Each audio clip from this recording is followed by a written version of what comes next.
Tayo ng iglesia nyo, tapos ipaangkon nyo kay Jesus Christ. Mona diha, kay inigbalik niya dinhi, pandoklon ng inyong mga ulo ba?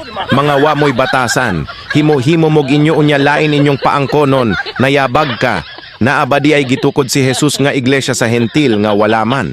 Kay ang tanan hentil tagpi lamang sa orihinal, matod sa Roma 11 verses 16 to 24.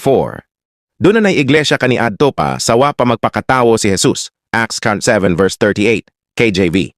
Nabuwal sila dahil sa unbeliefs at disobedience. Mao katong ginahulaan ni Propeta Amos sa Amos 9 verses 11 to 12 ug Acts 15 verse 16. Dayon kitang mga hintil, ginagrafted lang dun sa kanila, Romans 11 verses 16 to 24. Unya karon manghambog mo mga kamo maoy tunay? Wakakuyapi? Mao kadtong iglesyaha ang itatayo ni Jesus Christ. Unsang klase hagod ng inyong mga utok? Sus, Ginoo, panabangi, nag-inilugay og angkon sa iglesia, mga bagag na wong.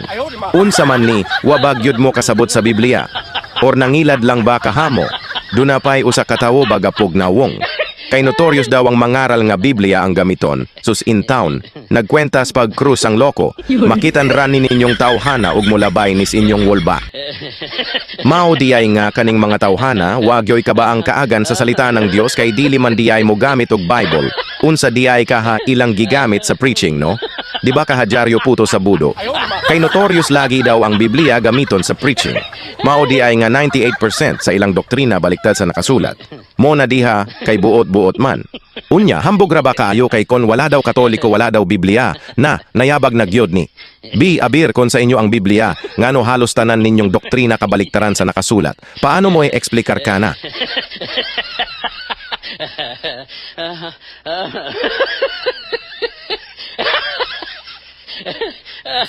Yeah.